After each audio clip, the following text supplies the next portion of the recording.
Рахмет, доктор.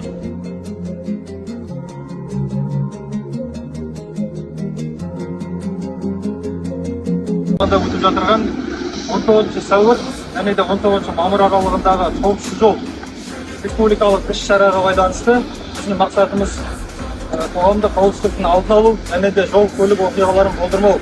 Қазіргі уақыттағы жол көлік оқиғаларын көбейіп кетуіне байланысты күшейтілген түрде жұмыс жасау.